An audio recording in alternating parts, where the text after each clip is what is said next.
Hola queridos hermanos, queridos amigos, aquí estamos un día más, nos volvemos a encontrar, preparados para tener otro estudio bíblico y hoy continuaremos con la carta a los romanos. Estamos en el capítulo 2, justo al empezar el capítulo. Y seguro que el Señor tiene cosas que decirnos, seguro que Dios nos quiere hablar también hoy en este día. Siempre que abrimos su palabra con intención y siempre que al abrirla con esa intención tú dispones tu corazón y estás realmente dispuesto a escuchar lo que Dios quiere decirte, sin duda vas a recibir algo, vas a recibir bendición, vas a recibir palabra del Señor. Así que dispón tu corazón, prepárate para lo que Dios te quiera decir y recíbelo, recibe su palabra. Yo solo soy un intermediario. Aquí lo que digo intento que sea conforme a la palabra y sin pensar en nadie en particular, así que Dios que nos hable a cada uno. Pero lo primero, vamos a hacer una oración para pedirle al Señor que Él sea quien nos dirija y comenzamos. Vamos a orar. Padre, estamos muy agradecidos, Señor, gracias por estar con nosotros, por estar tratando, Señor, en nuestras vidas, con todo lo que tiene que ser cambiado, con el consuelo que tú nos das en medio de las tribulaciones, con tu poder y tu presencia en nuestra vida. Tú eres nuestro papá, eres nuestro Dios. La dimensión que eso tiene se escapa a nuestra comprensión. Conocemos una parte, aquello que tú nos has revelado y todo lo que estamos aprendiendo a través de tu palabra, cuando escuchamos tu voz. Por eso, Señor, hoy también al abrir la Escritura te pedimos que tú seas quien nos dirijas, que todo lo que digamos y hagamos esté conforme a la verdad de tu palabra. Enséñanos, guíanos, para que todo, Señor, lo que llegue a nuestras vidas venga de ti y por lo tanto nos edifique y nos siga transformando. Háblanos, queremos y necesitamos, Señor, que eso ocurra, que tu palabra penetre en nuestro interior. Y te pido una bendición especial por cada uno de mis hermanos. Trata con cada uno, dale sabiduría, anima al que está desanimado. Corrige a aquel que tiene que ser corregido. Tú sabes, Señor, cada situación, pero estamos tranquilos porque sabemos que todo lo que viene de ti hacia nosotros es por amor. Así que lo recibimos y te pedimos esta dirección en el nombre de nuestro Señor Jesucristo. Amén. Muy bien, queridos hermanos, pues aquí estamos un día más. Hoy es 27 de enero. Así que estamos ya en los últimos días del mes, estamos en la recta final, es jueves 27 de enero. Y bueno, estamos ya a puntito de liquidar un mes ya de este nuevo año, el primer mes. Pero nos quedarán 11 más por delante, así que en las manos del Señor estamos y a donde Él nos lleve. Antes de que comencemos con el estudio, pues mirar un poquito aquí en el chat en directo, a ver los hermanos que escribieron algo. Y la familia que tenemos ahí en Valmol, David, Liliana, David y Daniela, han escrito buenas noches, queridos.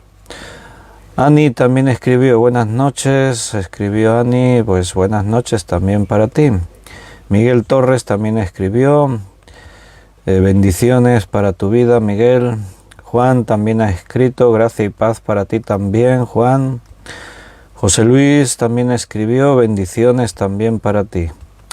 Enoe también ha escrito, buenas tardes, Enoe. Juan Vázquez, buenas noches, bendiciones también para tu vida. Paco y Rosario también ha escrito, hola a todos, dicen que el Señor os bendiga mucho, para vosotros también. Beatriz también ha escrito, buenas noches, Dios te bendiga, un abrazo. Ana Rita, muchas bendiciones para todos, dice. Para ti también, Ana Rita. Gabriel y Yolanda también escribieron, buenas noches, bendiciones también para vuestras vidas. Carmen también ha escrito, hoy sí toca Romanos, dice Carmen. Bueno, Y si no, bueno, sí, toca Romanos. Preparad vuestras Biblias en Romanos. Bendiciones. Jacinta también ha escrito. Buenas tardes, bendiciones también para ti, Jacinta. Luz Bañuelas, buenas tardes, Luz, bendiciones. Ana, buenas tardes o buenas noches, bendiciones. Amparo, Dios te bendiga. Desde Vilafranca del Penedès nos escribe Amparo, bendiciones.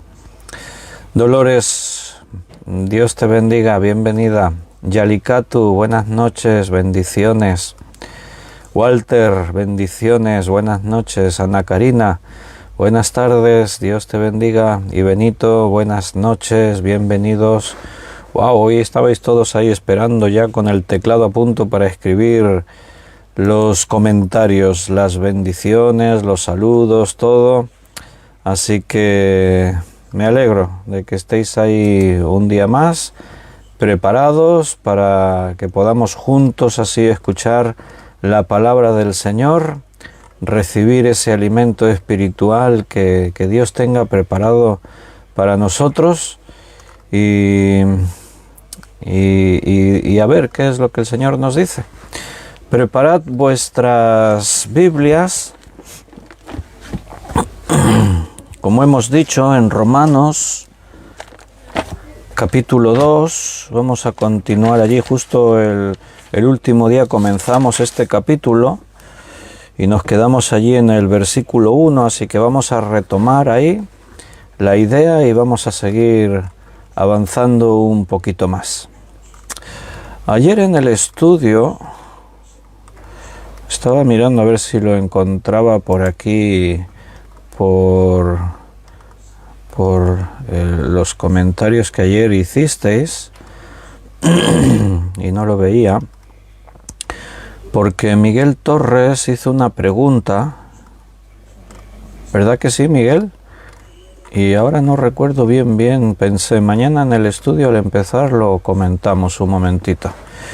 Y ahora no lo estoy viendo por ahí, pues si me quieres refrescar la pregunta que hiciste ayer, era relacionado con con la historia de Abraham cuando renegó de Sara, mintiendo ante el rey Abimelech y entonces hizo Miguel una pregunta por allí y ayer ya como desconectamos no pude responder y pensé, bueno, al empezar mañana el estudio y ahora no recuerdo bien cuál era la pregunta. Bueno, si me la recuerdas, lo comentamos.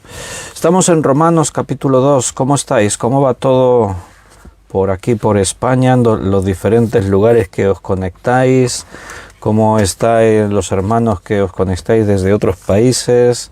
Con todo el COVID-19, con todas estas cosas que tenemos por aquí. Bueno, pues por ahí hay muchas personas contagiadas con el COVID. Gracias a Dios parece que todo es bastante más leve. Se van levantando restricciones. Aquí en Cataluña a partir de esta noche, o sea, mañana ya no hay pasaporte COVID. Hay países como Inglaterra que también han levantado todas las restricciones. Hay otros países que las mantienen. Es curioso que hay tanta diversidad de opiniones, ¿no? Unos piensan una cosa, otros piensan otra. Bueno, estamos en las manos del Señor, confiados, y dejamos así que el Señor nos vaya guiando, nos vaya llevando en sus manos donde Él quiera. Adelante. Bien, Romanos capítulo 2, recordamos el versículo 1 que habíamos hablado. Por lo cual eres inexcusable, oh hombre, quien quiera que seas tú que juzgas, pues en lo que juzgas a otro, te condenas a ti mismo, porque tú que juzgas haces lo mismo.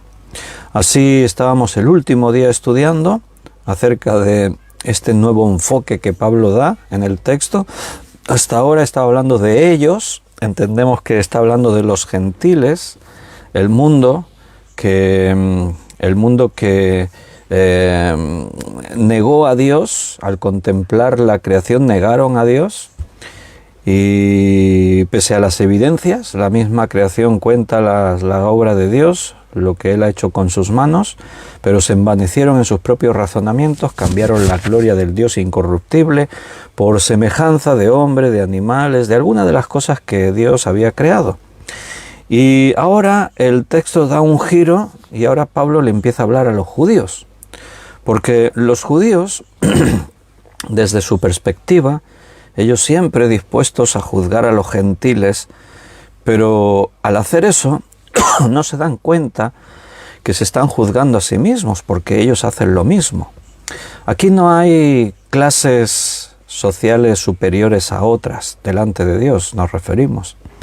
Israel fue escogido por Dios con un propósito, pero eso no los convierte en personas con una nueva condición, no, son hombres mortales como nosotros, están dentro del mismo grupo que todos los demás. El que cree en Jesucristo tiene vida eterna, el que lo rechaza está condenado. A los suyos vino y los suyos no le recibieron. Gran parte del pueblo judío rechazó a Jesús, así que, según el apóstol Pablo, por ser descendiente de Abraham, eso no te convierte en hijo de Dios. Ahora entonces Pablo le habla a los judíos y los confronta con su actitud y con el hecho de que juzgan a los demás y no se dan cuenta que al juzgarse se están juzgando a sí mismos. Miguel me recordaba la pregunta, sí, dice, era sobre los aplausos, el recibimiento con una alabanza de bienvenida a los pastores, siendo que solo Dios es digno de suprema alabanza. Cierto, ayer estábamos hablando de eso. Estábamos diciendo que toda la honra, toda la gloria, todo el honor le corresponde a Dios. Yo matizaba algunos aspectos. Por un lado, el reconocimiento a un hombre no es pecado. El hecho de que nos podamos reconocer los unos a los otros es algo que entra dentro de lo normal, de lo natural. Y de hecho tenemos que reconocer, está bien reconocer a aquel que hace una buena obra. De hecho, eso incentiva, anima, ¿verdad? Pero matizábamos y ahora puntualizamos un poco más. El hecho de que lo que hacemos no lo hacemos buscando el reconocimiento. Si el reconocimiento viene, está bien. Si se aplaude la labor de una persona, su esfuerzo, su entrega, su sacrificio, está bien. Pero matizábamos y hacemos una diferencia. No traspasar la línea, que sería idolatría, de exaltar a la persona, de darle culto, de reconocerla como superior a lo demás. No, tenemos que matizar, ¿no? Por ejemplo, nosotros hace unos años hicimos en la iglesia un homenaje a Félix Benlliure. Su esposa está aquí escuchando el estudio, cada día está aquí. Precisamente hace pocos días que fue el aniversario de su fallecimiento. Entonces, cuando él estaba vivo todavía, un día le preparamos una sorpresa y hicimos un homenaje para él. Con sus 80 y creo que tenía 84 años cuando hicimos, 83 quizás, cuando hicimos el homenaje. Entonces hicimos un homenaje. ¿Pero qué es eso de hacer un homenaje? A algunos cristianos les puede sonar mal, ¿no? Dicen, no, es que se está exaltando al hombre. No hicimos exaltación, no rendimos culto a los hombres. Simplemente fue algo sencillo, algo cariñoso, algo amable. Básicamente, para los que no lo visteis o no participasteis, nosotros le preparamos una sorpresa. Era un acto especial. Él no sabía, ni María Teresa tampoco, a lo que venían. Era una sorpresa. Entonces, intentamos que fuese una sorpresa, que viniesen amigos de Félix, sin que se enterase él, pero al final se fue enterando. Juan Antonio Monroy, Eliseo Vila, que es el director de la editorial CLIE, Antonio Cruz, en fin, una serie de amigos que tenemos en común con Félix, y especialmente él, pues eran sus amigos de muchos años. Entonces, cuando él estaba ahí, pues simplemente fue un reconocimiento a toda una vida de servicio, de entrega al Señor, de sacrificios. Estamos felicitando a la persona que se entregó a la obra. Félix tenía un corazón muy grande. Él cogía con otros hermanos, preparaban un camión y se iban a los países del este a introducir Biblias clandestinamente. Cogían y se iban a Cuba y llevaban ayuda a personas necesitadas y predicaban la palabra. Se iban aquí y allá y por todas partes intentaban cumplir con un propósito. Y puedes reconocer a una persona cuando ves que esa persona no se exalta a sí misma y no busca la gloria para sí misma. Porque cuando una persona la ves que está buscando brillar, y entonces difícilmente nosotros le vamos a hacer un reconocimiento. Pero por ejemplo, un detalle, en su caso, él había compuesto algunas canciones que son conocidas en todo el mundo evangélico, cuando él era más joven, hace muchos años. Pero fíjate cómo era Félix, que nunca dijo, yo he compuesto esto, No, simplemente él cayó, no buscó el reconocimiento. Y yo me enteré casi así por casualidad, porque un día me estaba contando una anécdota de que él estaba en un sitio, iba por la calle y se cruzó con un joven que iba tatareando una canción. Y entonces le llamó la atención y lo llamó y le dijo, oye, eso que vas cantando, y resulta que era una canción que él había compuesto.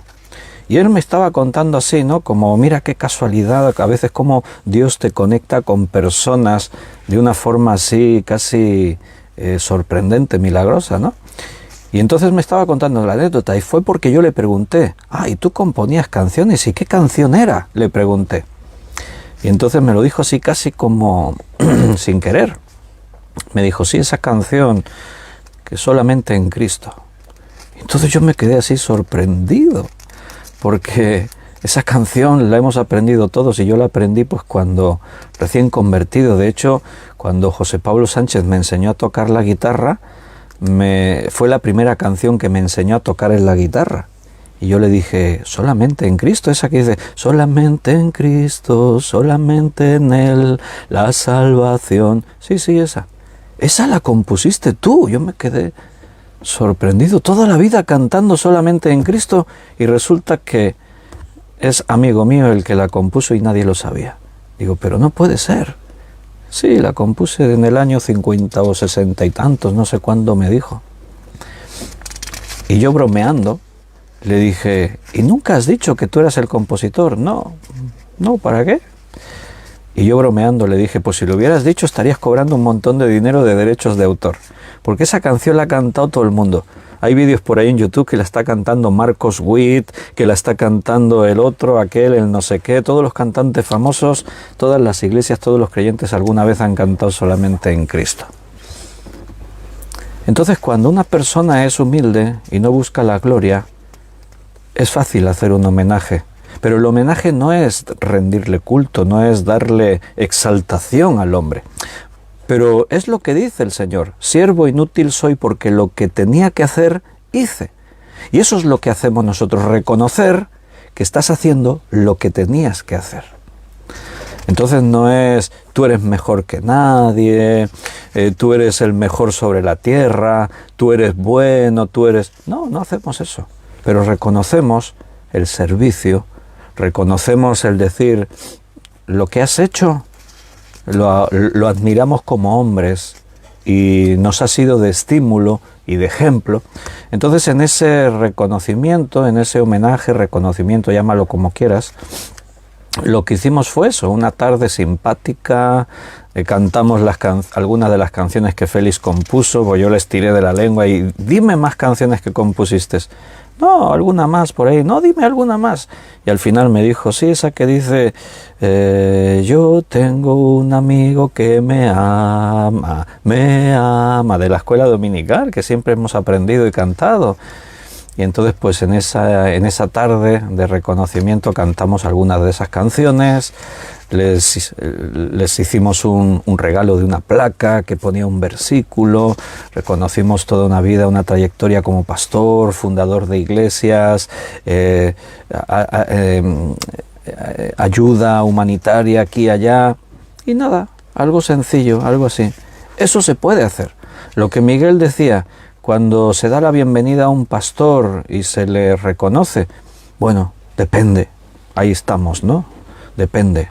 Si es un pastor de estos que van por la vida brillando y con su Rolex de oro y hablando de su ministerio y de que él es el mejor de todos, pues no le vamos a hacer un aplauso ni un reconocimiento. Ahora, si es un siervo de Dios, si es un hombre como Pablo, ¿no? Y cuando hablamos de Pablo lo estamos reconociendo, no lo adoramos, no lo exaltamos, porque es un hombre como nosotros. Pero yo puedo decir, Pablo era un cristiano ejemplar. Él mismo podía decir, sed imitadores de mí, como yo lo soy de Cristo.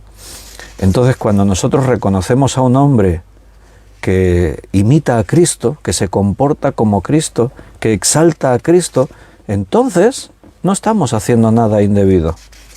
Así que depende cuando viene un pastor a nuestra iglesia, pues lo presentamos, ¿no? Pero lo presentamos como lo que es, sin exaltarle más allá. Si es un hombre que hizo esto o aquello, pues lo reconocemos. Y aquí tenemos a nuestro hermano, al pastor tal, bienvenido, nos alegra mucho que esté con nosotros. Pero en la iglesia, cuando vienen personas nuevas que ni conocemos, también las mencionamos. Y vemos que hoy nos visitan algunas personas, algunos amigos, y os podéis presentar, y quiénes sois y tal, y no sé qué. Nos alegra que venga quien venga, ¿no? Entonces, el reconocimiento es al servicio de un hombre, no es para exaltar la persona. Bueno, como un paréntesis, porque estaba la pregunta pendiente de ayer, y también es comentar acerca de lo que la palabra de Dios nos dice, y nos vamos aquí a Romanos, nos volvemos al tema de hoy.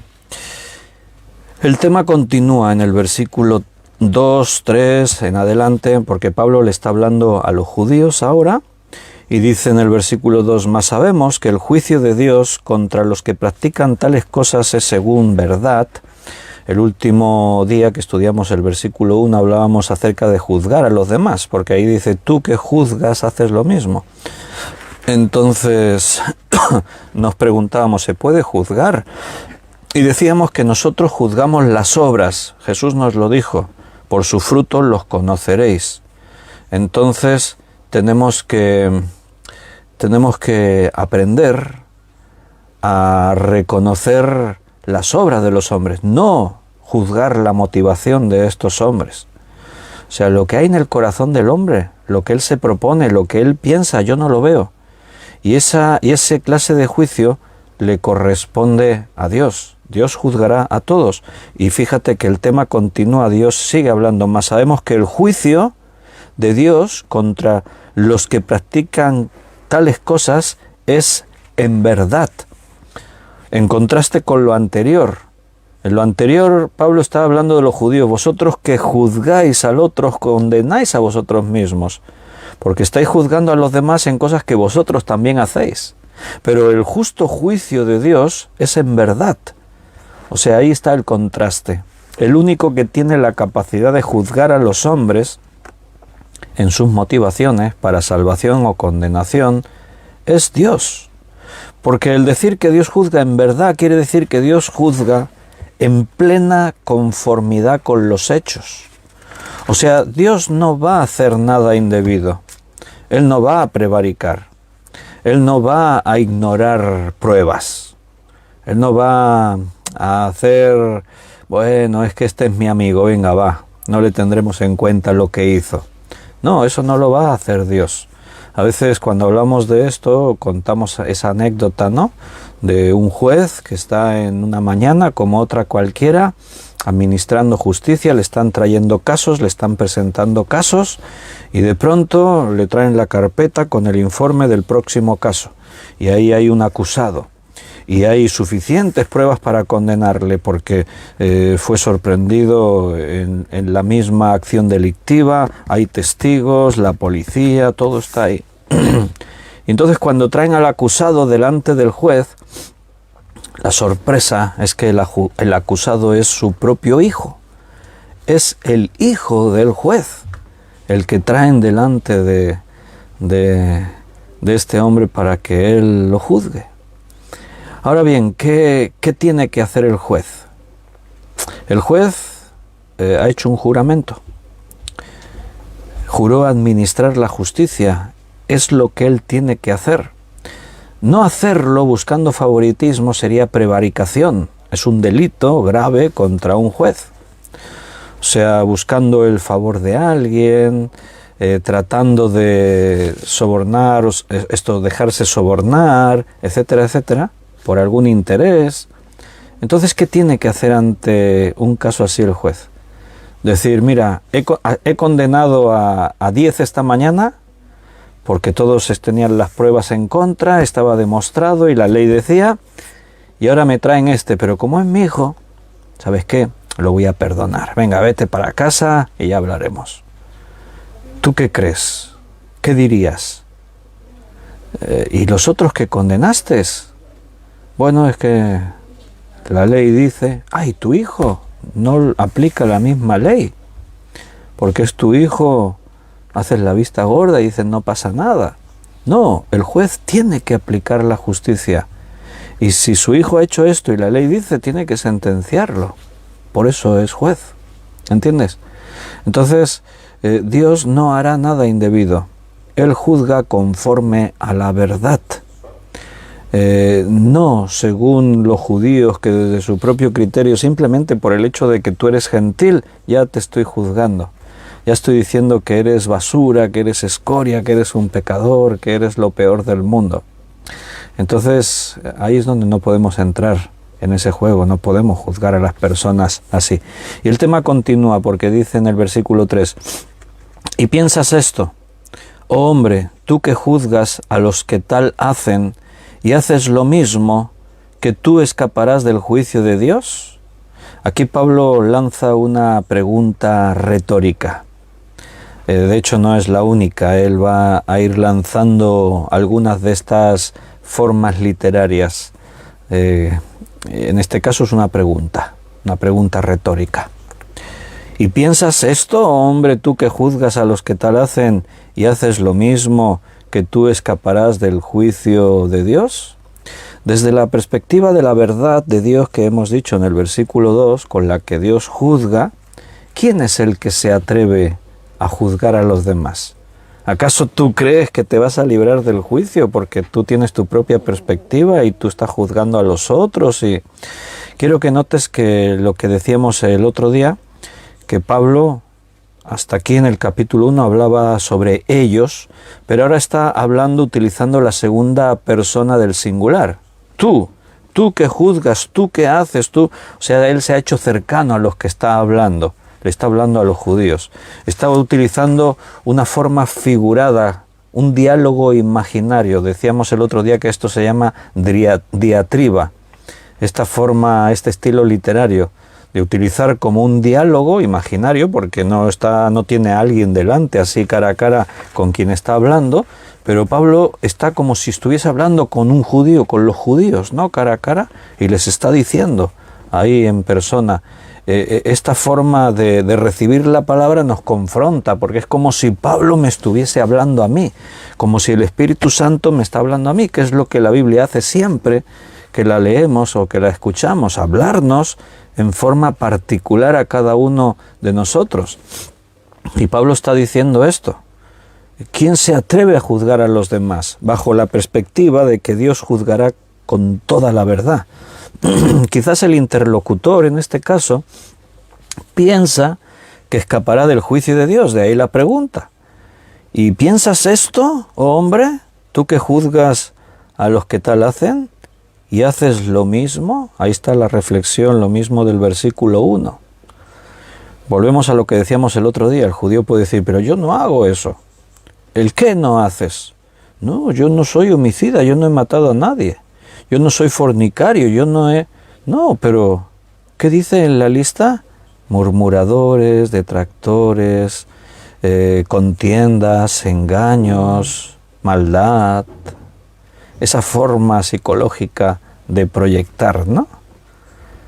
Sí, porque estos tan malvados que hacen esto, y el judío ahí escuchando a Pablo, sí, es verdad, Pablo, son unos malvados, no tienen perdón de Dios, tienen que ser castigados por lo que han hecho. Y quizás no se están fijando que en la lista que Pablo está diciendo hay cosas que ellos también hacen. Y ahora llega Pablo y le da la vuelta a la cosa y dice, bueno, pero tú que estás juzgando a este haces lo mismo. Y ahí se queda la persona, ¿no? Lo normal es intentar justificarse. No, pero yo no soy como este, pero yo no hago aquello. Mira, estos 3 primeros versículos nos van dejando lecciones así marcadas. En el versículo 1 se nos ha dicho que el juicio de Dios cae sobre los que hacen estas cosas. En el versículo 2 hemos visto que incluso el juez que se autojustifica a sí mismo hace esas mismas cosas. Y en el versículo 3 estamos viendo que incluso el juez que se autojustifica está bajo el juicio de Dios. Él también será juzgado. No nos olvidemos de eso nunca. El otro día decíamos, ¿se puede juzgar? Decíamos, sí. El que dice no, también tiene razón, depende. Si tú vas a juzgar a la persona y vas a decir esta persona es mala, merece morirse eternamente, te estás equivocando, tú no puedes juzgar así. Si tú juzgas los frutos, los hechos, las obras y dices lo que éste está haciendo es pecado, entonces sí puedes juzgar. Pero ten en cuenta siempre esto, como Jesús decía, a veces pretendemos juzgar al otro en sus obras, ya no en tema de salvación o condenación, en sus obras, y no nos damos cuenta o no estamos reflexionando que nosotros estamos haciendo lo mismo, peor o incluso peor, ¿no? Por eso decía Jesús, antes de querer sacar la paja en el ojo de tu hermano, mira la viga que está en tu propio ojo. Hay que hacer un trabajo de autorreflexión. Hay hermanos que siempre están dispuestos a fijarse en todos los defectos de los otros y ellos llevan una carga de defectos increíble. Entonces eso es lo que no se puede hacer. Primero mira tu vida, camina en santidad y después ya puedes intentar ayudar al hermano, no criticarle, no murmurar contra él, sino intentar bendecirlo, ayudarle si es que está en algún problema. El versículo 4 continúa con otra pregunta retórica. ¿O menosprecias las riquezas de su benignidad, paciencia y longanimidad, ignorando que su benignidad te guía al arrepentimiento? Ahora Dios está mostrándonos su increíble misericordia. Pablo utiliza 3 palabras para describir la misericordia de Dios: benignidad, paciencia y longanimidad. Pero confronta al judío nuevamente, al que actúa así, al religioso. Porque cuando uno cae en esa actitud de estar juzgando a los otros y él creerse el más santo de todos, no se da cuenta quizás, pero está ignorando esta bondad de Dios. Está menospreciando la obra de Dios en medio de nosotros. Aquí Pablo revela las suposiciones falsas que esa persona ha adquirido, ha asimilado, que él mismo piensa, tiene ahí dentro de él, ¿no?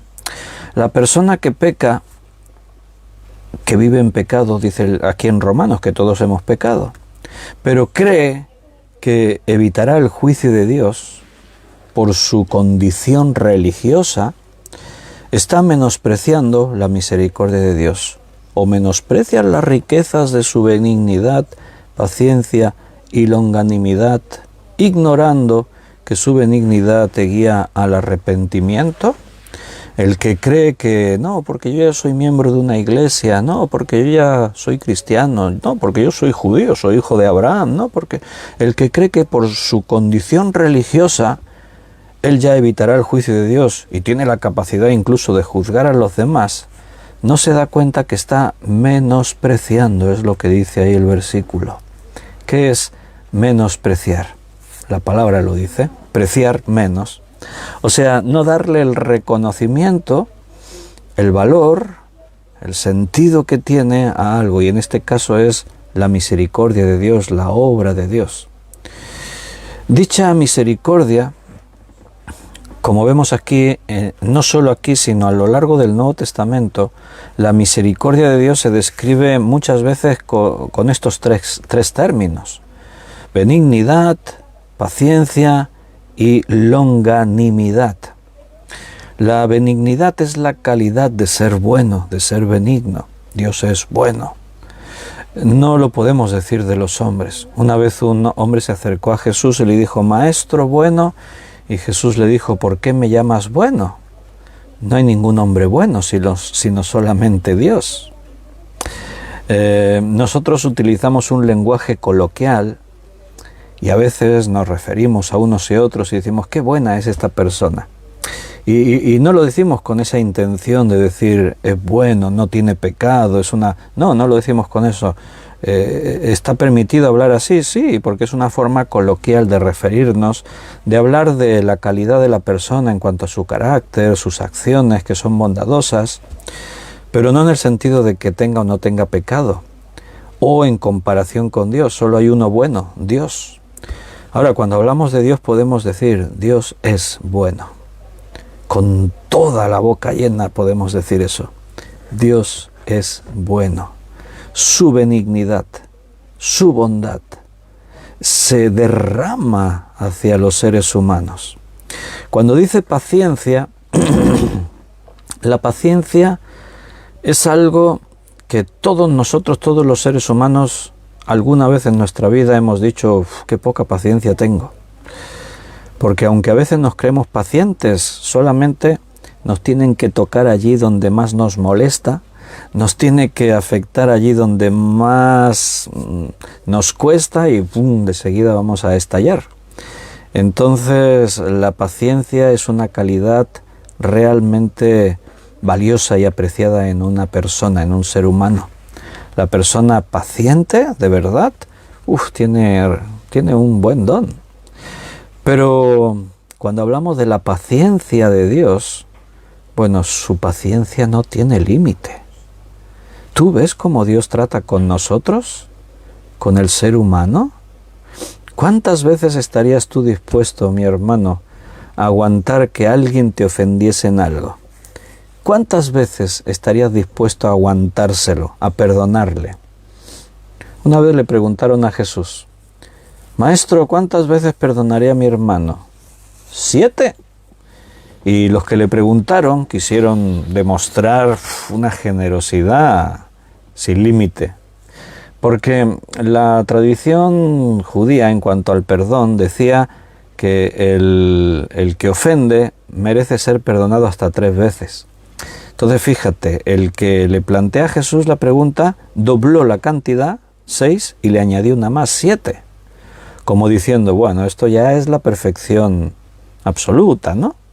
¿Cuántas veces perdonaré a mi hermano? 7. Y la respuesta de Jesús, ahí sí que fue sorprendente. No te digo 7, sino aún hasta 70 veces 7. Y la multiplicación serían 490 veces, pero no se estaba refiriendo Jesús a 490 veces. Él utiliza una enseñanza, la cábala judía, que le da un significado a todos los números, y la propia Biblia transmite un significado de los números, y el 7 en el contexto bíblico nos está hablando de algo completo, algo a lo que no se le puede añadir nada más, algo perfecto. Entonces decir 70 veces 7 sería el colmo de la perfección. O sea, lo que está diciendo Jesús es que perdónale todas las veces que haga falta. 1000, 2000, 1.000.000, lo que haga falta. Porque ¿acaso no es eso lo que Dios hace con nosotros? La paciencia aplicada en Dios es algo incomprensible para nosotros los humanos. Porque nosotros nos quedaríamos a años luz de la paciencia de Dios si tuviésemos que manifestarla en relación a lo que nos hiciesen mal. Pero Dios espera 1 y 2 y 3 y 1.000.000 y 10.000 millones y lo que haga falta. ¿Cuántas veces le has ofendido? Y vienes: Señor, perdóname. Él te perdona. Él te ama. Él quiere restaurarte. La longanimidad tiene que ver con lo anterior, con la paciencia, Pero longanimidad es como la paciencia prolongada. Es como añadirle a eso otras cosas. Es como ir más allá. Así que la palabra longanimidad difícilmente la podemos aplicar a nosotros las personas, porque si ya la paciencia nos cuesta, la longanimidad todavía más. Pero en Dios están completamente, perfectamente. Por cierto, todos nosotros tenemos que seguir creciendo en paciencia.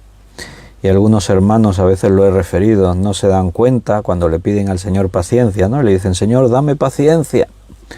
Y desconocen que la Biblia dice que la tribulación produce paciencia.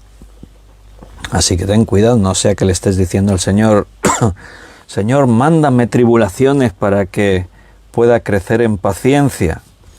Ten cuidado. Bueno, de todas formas, Dios es sabio, totalmente sabio, y Él nos dará lo que necesitamos. La tribulación también, en la medida justa, oportuna, necesaria, soportable, que necesitemos, entre otras cosas, para que podamos crecer en paciencia. Entonces, cuando uno juzga a los demás y a la vez cree que por su condición religiosa se va a librar del juicio, lo que está haciendo es menospreciando la misericordia de Dios. Y en el Nuevo Testamento Pablo lo hace muchas veces cuando habla de la paciencia, de la benignidad, de la longanimidad, de la misericordia de Dios, utiliza la expresión riquezas. Qué diferente esa forma de ver las riquezas a como la ven algunos hombres. Sobre todo en este tiempo que nos toca vivir. Hay una teología que se le llamó teología de la prosperidad. Surgió hace unos años, no demasiado tiempo. Y se ha extendido muchísimo por las iglesias. Quizás no de una forma así muy marcada, decir, yo sigo la teología de la prosperidad, pero sí de una forma disimulada. Porque ¿a quién no le gusta tener riquezas, conseguir riquezas, vivir bien, tener un buen dinerito ahí cada mes en el banco, tener tu casa, permitirte tus lujos, tener tu buen coche y si tienes que comprar otro y no sé qué? ¿A quién no le gusta eso? ¿A quién no le gusta que le toque la lotería? ¿A quién no le gusta que se le recompense económicamente? Es algo muy goloso, es algo muy atractivo a nuestros ojos, el poder económico. Jesús decía que el amor al dinero es la raíz de todos los males. Entonces ahí está donde nosotros tenemos que ser sabios. Las riquezas no te dan la felicidad, pero esto se ha metido en la iglesia. Y entonces están esas enseñanzas de que eres hijo del rey, no te conformes en vivir en la pobreza, el Señor es dueño de todos los recursos, pídele, Él te va a dar.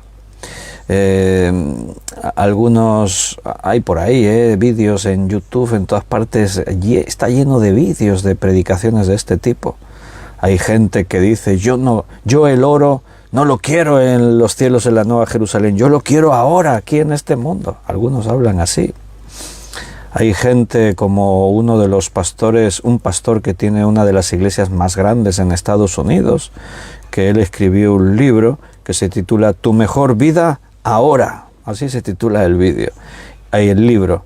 Y en ese libro pues él te habla de eso, de la condición de ser hijo del rey y de que tú le pides a Dios, y entonces él te cuenta sus anécdotas, te explica cosas como que yo juego al golf y yo quería un juego de palos de golf nuevo que costaban no sé cuánto dinero, y yo se lo pedí a Dios y Dios me lo dio.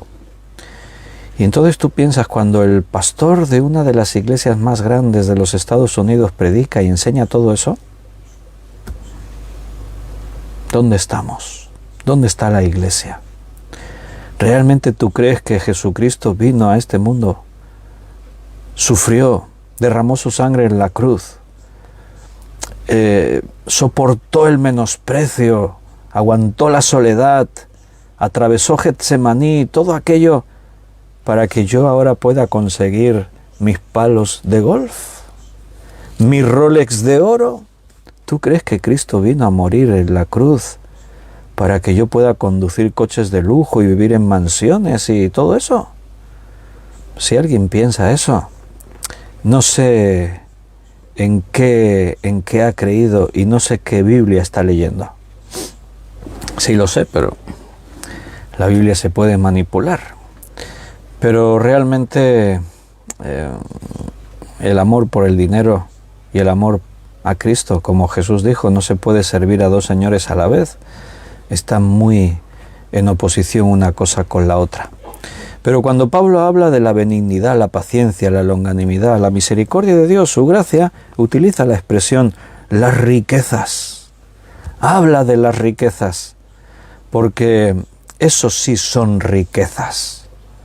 El que vive en paz absoluta con Dios, ese se puede considerar rico. El que recibió la salvación por gracia, te puedes considerar el más rico de todos, porque la salvación no se puede comprar ni con todo el oro que hay en este mundo. Pero Dios nos las ha dado y nos ha hecho ricos.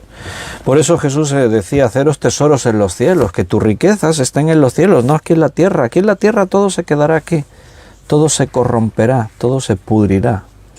Pero en los cielos permanecerán para siempre. ¿Quién será más sabio? ¿El que llegue un día a los cielos con muchas riquezas o el que pueda decir, yo en la vida conseguí muchas riquezas, ahora en la eternidad soy pobre, no tengo nada? Bueno, pues que cada uno piense.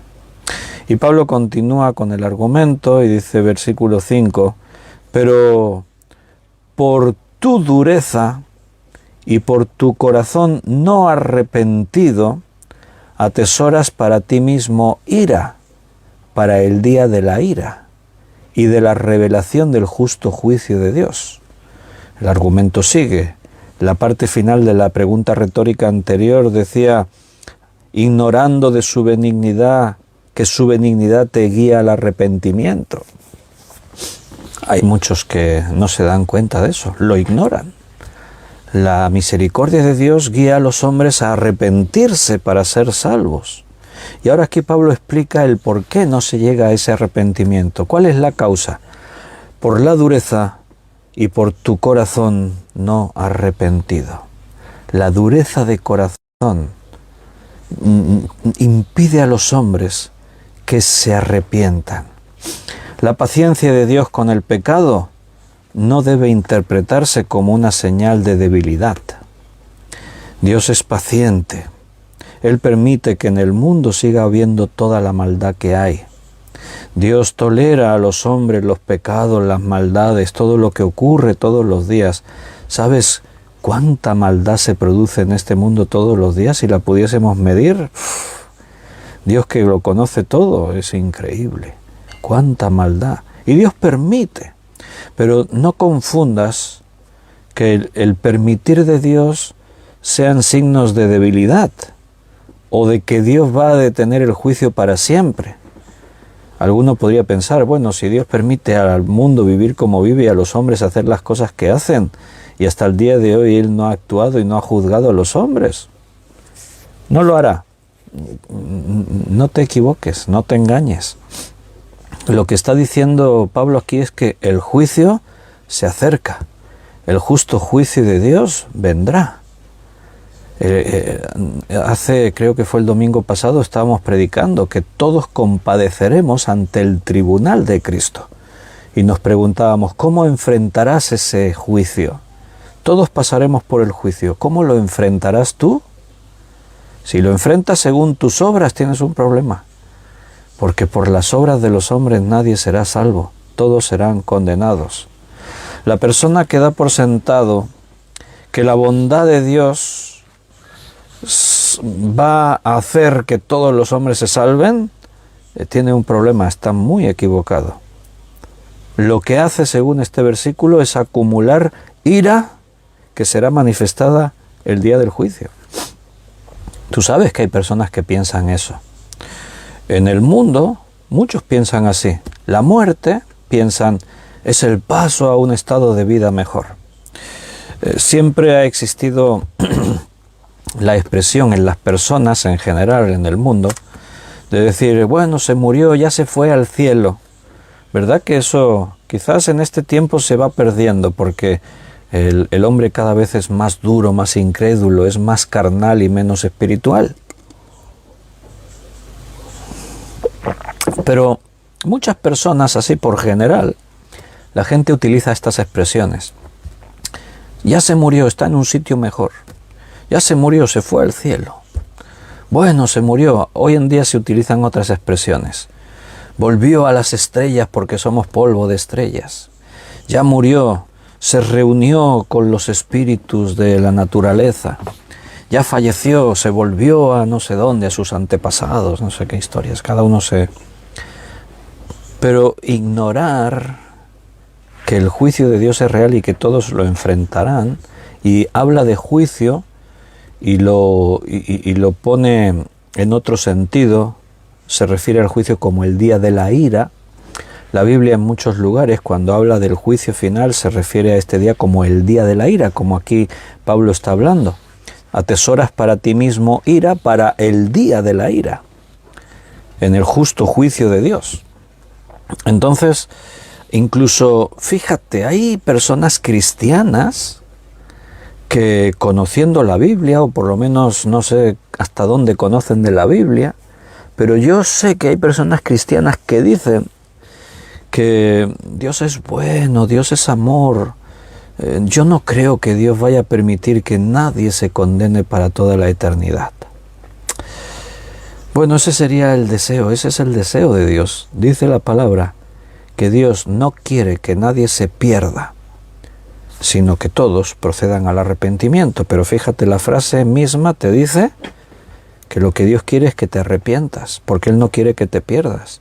Y si se habla de arrepentimiento es porque existe la necesidad. Si se habla de salvación es porque hay condenación. Si Cristo vino y murió en la cruz por nosotros, es porque era necesario. Y si no, ¿para qué iba a hacer eso? ¿Morir gratuitamente? ¿Pasar por todo su sufrimiento? ¿Para qué entonces Dios nos encargó a la iglesia que prediquemos?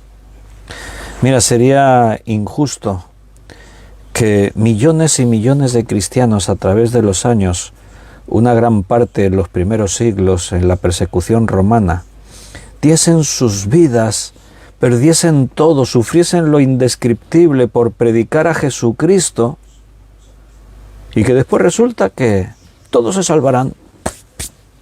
Entonces, ¿para qué hemos hecho todo eso? ¿Para qué dieron su vida todas esas personas? ¿Para qué nos mandó el Señor que prediquemos la palabra? Mira, aunque suene duro, difícil de asimilar que pueda haber una condenación eterna, la Biblia lo dice, lo advierte y lo afirma. Y si la Biblia lo dice, si el Señor lo ha aseverado, bueno, no dudes de que eso será así. La esencia de la justicia que está en el ser humano también dice que debe ser así, porque no sería justo que el que menospreció a Dios, menospreció la salvación, se rió de todo eso, ejerció su maldad y causó dolor indescriptible a otros semejantes, a su prójimo y tal, y por el contrario otros que intentaron hacer lo bueno, aplicar justicia, creyendo en Dios, predicar el Evangelio, ser una herramienta en las manos de Dios para bendición, aún dieron sus propias vidas por causa de eso, de perdonar a los hombres, y que al final estos dos lleguen allí y Dios diga, bueno, mira, todos a la salvación, no pasó nada.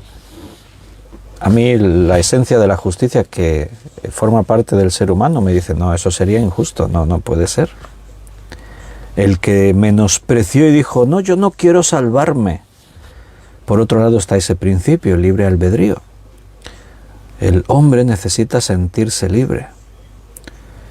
No podemos vivir siendo obligados a las cosas. Por eso cuando vivimos en países democráticos, el hecho de que en países donde la Constitución, las leyes democráticas hablan del derecho de las personas a decidir, a elegir sobre tu propia vida, cuando nos tratan de imponer a la fuerza cosas, La gente se rebela, protesta. Dicen, no. Venimos en unos años difíciles con todo esto del COVID-19 y el problema no es la vacuna, el problema es la obligación, la imposición, porque atenta contra los derechos fundamentales de las personas. Es más, la ley choca, porque la Constitución, por ejemplo en España, la Constitución española habla de unos derechos y la ley que se intenta aplicar choca contra lo que dice la Constitución. Entonces hablamos de que se quiere aplicar algo que es anticonstitucional. De ahí que, si has oído en las noticias, todas las sanciones que se han puesto en el periodo COVID, de que si no cumplías con estas normas, si rompías el toque de queda, todas esas sanciones se quedan sin efecto. ¿Por qué? Porque si van ante un juez, ante un tribunal, el juez no puede aplicar sentencia porque esa ley está fuera de la Constitución. Entonces, para hacer que una ley te obligue a esto, primero habría que cambiar la Constitución. Y eso no se ha hecho en este caso, en este país. Entonces, el problema está en que te quieren obligar a la fuerza a hacer algo. Cuando tú te sientes obligado, entonces te rebelas contra eso. Si una persona dice, yo no me quiero salvar, y Dios dice, pues yo te meto a la salvación a la fuerza, eso no es libertad. La propia persona y nadie aceptaríamos eso. Entendemos de que somos libres de elegir. Tenemos el derecho a elegir sobre nuestra propia vida. Eso es lo que se nos vende todos los días. Tú eres libre, tú tienes derecho a elegir. Y hemos llegado a niveles hasta ilógicos, ¿no? Tú puedes elegir hasta lo que eres. Si eres un ser humano o eres un animal. Si naciste hombre, pero si tú eliges ser mujer, pues eres mujer. O sea, fíjate, la elección, el libre albedrío del hombre hasta dónde ha llegado, hasta lo absurdo, ¿no? Pero la esencia es esa, que el hombre es libre. Y está bien, hay que respetarlo, que cada uno haga lo que quiera. El problema es cuando nos quieren imponer a todos. Ese es el problema. Si tú naciste hombre y te sientes mujer, oye, yo no tengo nada que decir. Pero si a mí me obligan a tener que reconocerte y decir, sí, eres mujer, cuando yo veo que eres un hombre, ese es el problema, cuando te quieren obligar a ti. Bajo un principio de libertad, resulta que violan la libertad. Y esa es la paradoja, ese es el mundo en el que estamos. Y Dios no va a forzar a nadie que se salve. Es algo voluntario. Dios insiste, quiere que todos los hombres se salven, que nadie se pierda. Pero por la dureza de tu corazón, por la falta de arrepentimiento, estás atesorando para ti mismo ira para el día de la ira y de la revelación del justo juicio de Dios, por tu corazón duro y no arrepentido. Y fíjate que utiliza la expresión atesorar. Atesoras para ti ira. La palabra atesorar es un término que normalmente se utiliza para algo bueno. Es decir, está atesorando. Bueno, se utiliza en términos positivos, pero aquí Pablo lo utiliza al contrario, así que aquí hay cierta ironía en lo que Pablo está diciendo, está utilizando ironía. Atesoras, estás haciendo tesoros de ira. ¿No te das cuenta lo que estás haciendo? ¿No eres consciente de que en lugar de atesorar algo bueno, estás atesorando catástrofe en tu vida? ¿Atesora qué? No bendición, no vida. Ira está atesorando para el día de la ira. El día de la ira, como hemos dicho, es una expresión que se refiere al juicio final, a ese día en el que Dios juzgará a todos. Y dice en el versículo 6, el cual pagará a cada uno conforme a sus obras. Dios juzgará a todos equitativamente. Él no tendrá favoritismos, no va a ignorar pecados, no va a favorecer a nadie. Él juzgará a cada uno conforme a sus obras, con justo juicio, como decíamos, como dice ahí más atrás y el otro día estábamos hablando. Todos serán juzgados por sus obras. Aquí prosigue en este versículo la discusión iniciada en estos primeros 5 versículos de este capítulo 2. Dios pagará a cada uno según sus obras. ¿Sabes que esta enseñanza está extendida por todo el Antiguo Testamento? Los judíos, que es a quien ahora Pablo se dirige, tienen este concepto. Ellos han asimilado, por el hecho, ellos más que nadie, que están y viven bajo la ley. Y saben que violar la ley es tener que pagar por tu transgresión. Entonces ellos entienden este principio. Dios va a juzgar a todos según sus obras. Pero cuando ellos se desmarcan y piensan que por ser descendiente de Abraham Dios no me juzgará por mis obras, te estás equivocando. Tu duro corazón, tu falta de arrepentimiento te va a llevar a eso. Ahora se entiende el cual pagará a cada uno conforme a sus obras. Ahora se entiende desde el contexto de la gracia. Estamos bajo la gracia. Y lo entendemos desde ese contexto. Aparece algo nuevo. Y es que el que creyó a Dios, por la fe fue justificado, así que tus obras ya no tienen el valor para juzgarte, porque hay algo más poderoso que te salvó, te libró de las obras. Vamos a terminar leyendo 3 textos que nos hablan de esto. Mateo 16:27. Mateo 16:27. Porque el Hijo del Hombre vendrá en la gloria de su Padre con sus ángeles, y entonces pagará a cada uno conforme a sus obras. Segunda de Corintios, capítulo 11, versículo 13 al 15. Segunda de Corintios 11, del 13 al 15.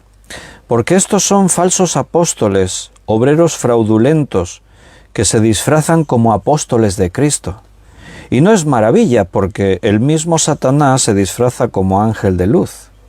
Así que no es extraño si también sus ministros se disfrazan como ministros de justicia, cuyo fin será conforme a sus obras.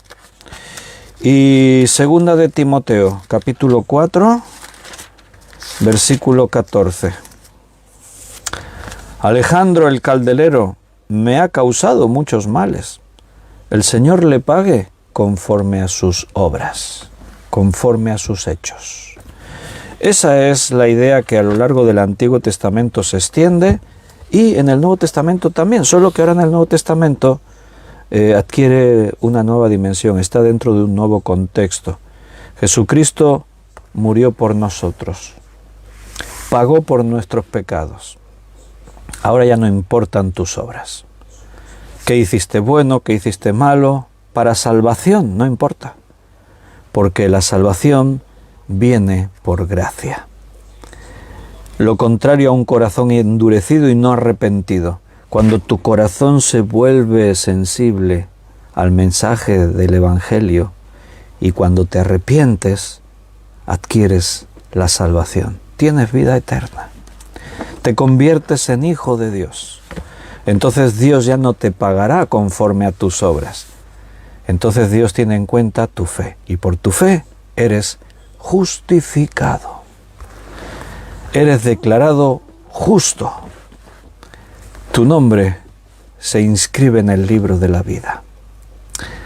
Pero cuidado, no seas uno de estos religiosos que se piensan que por su condición, por ser miembros, No, yo estoy libre del juicio, y estás acumulando ira sobre tu cabeza. Cuidado. Queridos hermanos, hemos llegado al final de otro día, un día más. Hemos tenido nuestra hora, más o menos, de estudio bíblico. La palabra de Dios nos ha vuelto a hablar. El Señor es el que nos lleva a estos temas. Y bueno, espero que la recibas en tu corazón tal como es. Palabra de Dios. Y ahí seguiremos creciendo mientras Dios nos lo permita. Así que ya nos despedimos y nos citamos para mañana. Mañana es viernes, así que recuerda que 2 horas antes de lo habitual, a las 6 de la tarde, hora española, estaremos otra vez reunidos, abriremos la Biblia y estudiaremos. La serie es Hermenéutica Bíblica. Que no te asuste el título de la serie, porque es muy interesante y necesaria para todo cristiano. Algo que decimos es que todo cristiano es un hermeneuta, un intérprete, porque tú lees la Biblia, por lo tanto la estás interpretando. Así que necesitas conocer leyes de interpretación para que tu interpretación siempre sea la más exacta, la correcta, la única posible. Así que si Dios quiere, mañana nos volvemos a ver y a ver qué es lo que Dios nos quiere decir. Estamos en sus manos, si Dios quiere. Un abrazo muy fuerte a cada uno. Que Dios os cuide y os bendiga. Que Él os dé sabiduría. Y si Él lo permite, nos vemos mañana.